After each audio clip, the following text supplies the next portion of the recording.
அஸ்ஸலாமு அலைக்கும் வரஹ்மத்துல்லாஹி வபரகாத்துஹு. இறைவன் மிகப்பெரியவன்.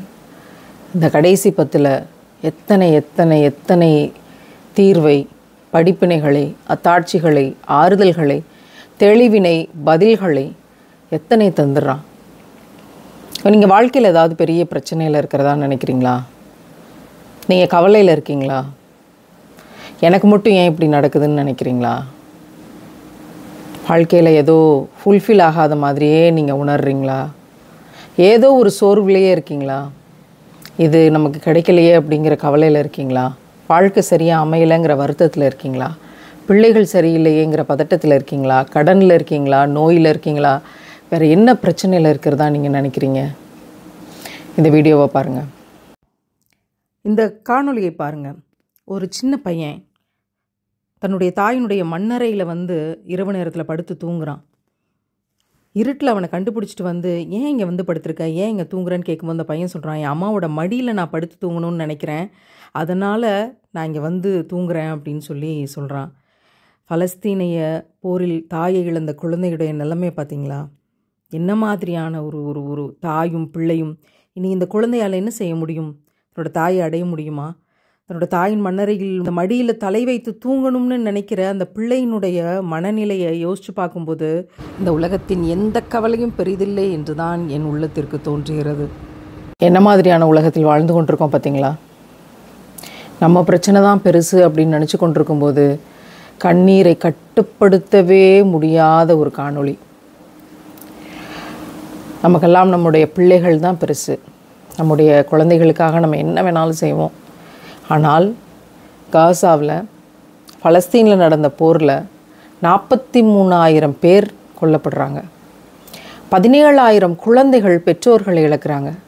அம்மாவையோ அப்பாவையோ யாரோ ஒரு பெற்றோரை இழக்கிறாங்க. 17,000 பிள்ளைகள் அனாதைகளாக்கப்படுகிறார்கள்.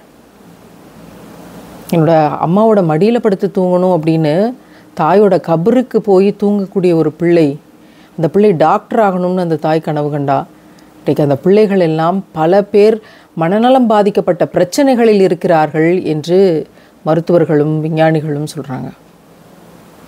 அதையும் தாண்டி இறைவனுடைய உதவியோடு அவர்கள் ஈருலக வெற்றியை அடைவார்கள்.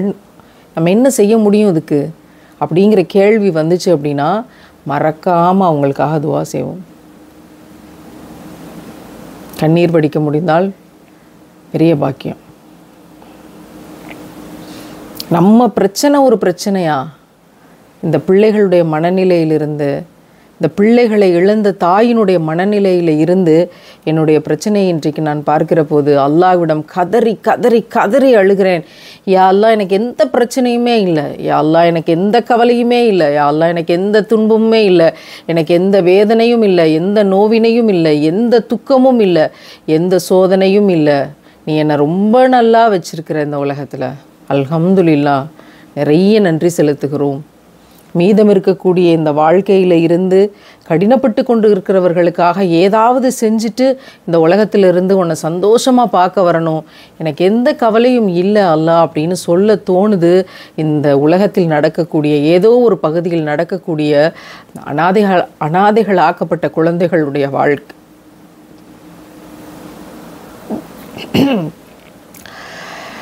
இறைவன் கருணையாளர்களுக்கெல்லாம் கருணையாளன்.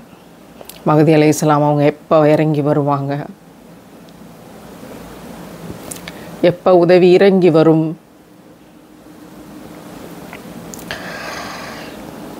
அதற்கு அவங்க கொடுத்த விலை அவங்களோட உயிர்கள், அவங்களுடைய வாழ்க்கைகள், அவங்களுடைய சந்தோஷங்கள், அவங்களுடைய உணர்வுகள், அவங்களுடைய உறவுகள்.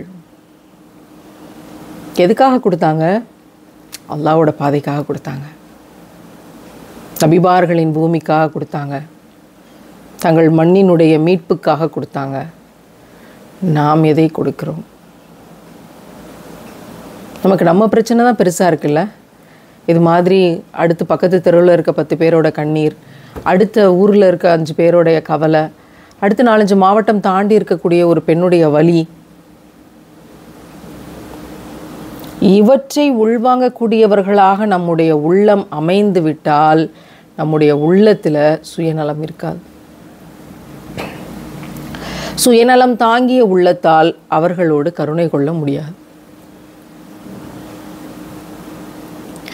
எந்த ஒரு உள்ளம் என்னால் கருணை கொள்ள முடியாது அப்படின்னு மறுக்கிறதோ அந்த உள்ளம் கேள்விக்குட்படுத்தக்கூடிய உள்ளமாக மாறலாம். அஸ்தக்ஃபிருல்லா. கருணை கொள்ளுங்கள் உள்ளங்களே, கருணை கொள்ளுங்கள்.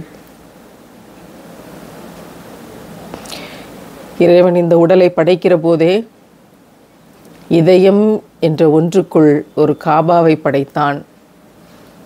அந்த காபாவுக்குள்ள இறைவன் இருக்கணுமா வேண்டாமாங்கிறது மனிதனுடைய கருணை முடிவு செய்யணும்.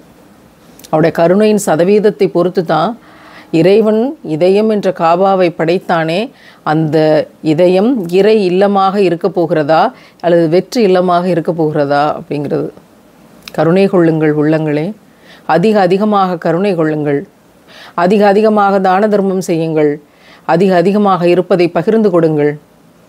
உங்களுடைய அடுக்கான வளையல்களோ, உங்களுடைய பேங்க் பேலன்ஸுகளோ, உங்களுடைய சொத்துக்களோ, உங்களுடைய அழகான ஆடைகளோ, உங்களுடைய அலங்காரங்களோ இவை உங்களுக்கு வெற்றியை பெற்று தரப்போவது இல்லை.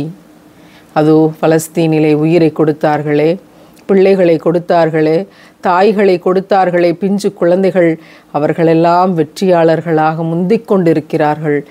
நாம் இங்கே பெருநாளைக்கு என்ன அலங்கார உடை வாங்க போகிறோம், எப்படி அலங்கரித்து கொள்ள போகிறோம், வகையான உணவு வகைகள் என்ன நாம் செய்ய போகிறோம், எத்தனை அடுக்கு வளைகள்களை கையிலே மாட்டிக்கொண்டு இதுதான் சந்தோஷம் என்று திரிய போகிறோம் என்று நம்முடைய ஸ்டேட்டஸுகளுக்காக இவற்றையெல்லாம் வைத்து கொண்டு ஓடிக்கொண்டிருக்கிற கூட்டத்துக்கு மத்தியில் அதோ அந்த பலஸ்தீனில் உங்களுக்கு படிப்பினை இல்லையா என்று நம்மிடம் இதோ நாம் வாழ்ந்து கொண்டிருக்கிற சமகாலம் நம்மை பார்த்து கேட்கிறது. உள்ளங்களே, கருணை கொள்ளுங்கள். கருணை கொண்ட உள்ளத்திலிருந்து பொய்கள் வெளியே வராது. உள்ளத்திலிருந்து பொய் வரலைன்னா நாவிலிருந்து பொய் வராது. எனவே உள்ளங்களே, கருணை கொள்ளுங்கள். என்னுடைய பிரச்சனை தான் பெரும் பிரச்சனை, எனக்கு ஒரே டென்ஷனாக இருக்குது, என்னால் இந்த மன அழுத்தத்தை தாங்க முடியல, என்னால் இந்த ஸ்ட்ரெஸ்ஸை தாங்க முடியலன்னு நினைக்கக்கூடிய உள்ளங்களே, கருணை கொள்ளுங்கள். இதோ இந்த காட்சிகளை பார்த்து கருணை கொள்ளுங்கள். உங்களுக்கு விளங்கவில்லையா? உங்களுடைய பிரச்சனை என்பது இங்கே ஒன்றுமே இல்லை என்பது உங்களுக்கு விளங்கவில்லையா? இறைவனோடு இணைத்து, மறுமையோடு இணைத்து பாருங்கள். உங்கள் கண் முன்னால் இருக்கிற பிரச்சனையே அல்ல. இறைவன் ஒருவேளை உங்களுக்கு அதை சோதனையாக தந்திருக்கலாம். உங்கள் உள்ளம் கருணை கொண்டால் அந்த பிரச்சனையே அல்ல என்பது விளங்கும். எனவே உள்ளங்களே, கருணை கொள்ளுங்கள். எப்படியாவது இந்த ஒருத்தருடைய துயரத்தை காப்பாற்றிடணும். 1000 பேருடைய துயரத்தை பார்க்குறோம், ஒருத்தருடைய துயரத்தையாவது காப்பாற்றிடணும்னு மெனக்கெட்டு அதற்காக நான் இழக்கிற, வலி தாங்குகிற, நோவினையை சந்திக்கிறேங்கிற ஒரு இடத்துக்கு வர்றோமே, அதன் பேர் கருணை. எனவே உள்ளங்களே, கருணை கொள்ளுங்கள். நீங்கள் கருணை கொண்டால் எத்தனையோ பேருடைய வாழ்க்கை நிம்மதி அடையும். எத்தனையோ பேரை வட்டியிலிருந்து மீட்டெடுக்கலாம். எத்தனையோ பேரை கடனில் இருந்து மீட்டெடுக்கலாம். எத்தனையோ பேரை வார்த்தை வன்கொடுமைகளிலிருந்து மீட்டெடுக்கலாம். எத்தனையோ பேரை வறுமையிலிருந்து மீட்டெடுக்கலாம். எத்தனையோ பேரை பசியின் பொருட்டு ஏற்படும் மரணங்களிலிருந்து. அஸ்தக்ஃபிருல்லா. மரணம் வந்தே தீரும். ஆனால் இன்ன மனிதர் உணவு கிடைக்காமல் மரணித்து போனார். இன்ன மனிதர் கடன்பட்டு அதனால் மரணித்து போனார். இன்ன மனிதர் கடன் இருந்து எனக்கு உதவி செய்யுங்கள் என்று கேட்டு யாருமே உதவி செய்யாமல் மரணித்து போனார். உள்ளங்களே, கருணை கொள்ளுங்கள். நீங்கள் கருணை கொள்வது அவர்களை காப்பாற்றுவதற்காக அல்ல, நீங்கள் மறுமையில் உங்களை காப்பாற்றிக் கொள்வதற்கு என்ற ஓசை இதோ இந்த காட்சிகளின் வழியாக நமக்கு கேட்கவில்லையா? உள்ளங்களே, கருணை கொள்ளுங்கள். எப்படியாவது கருணை கொள்ளுங்கள். இதுதான் இந்த ரமலானுடைய கடைசி 10 நமக்கு சொல்லித்தரும் படிப்பினை. அதிகமாக கருணை கொள்ளுங்கள். அதிகமாக தான தர்மம் செய்யுங்கள். அவை நம்மை நம் பலவீனங்களிலிருந்து மீட்டு வெளியே கொண்டு வரும்.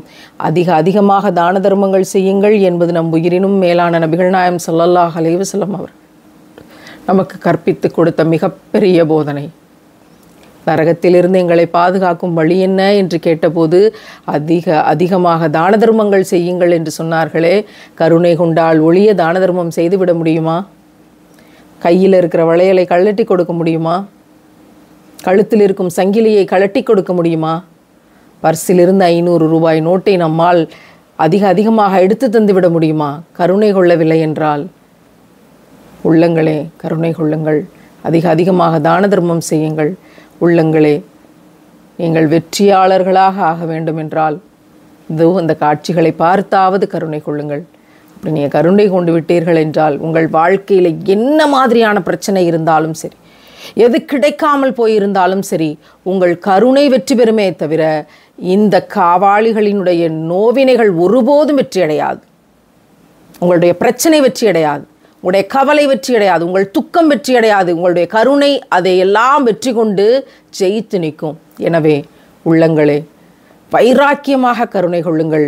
இறைவனின் மீது நம்பிக்கை கொண்டபடி இன்ஷா அல்லாஹ் உங்களுடைய பலவீனங்கள் எல்லாம் வெளியேறி பலமாகி ஜன்னத்துல் ஃபிர்தௌஸை அடைய உள்ளங்களே கருணை கொள்ளுங்கள்.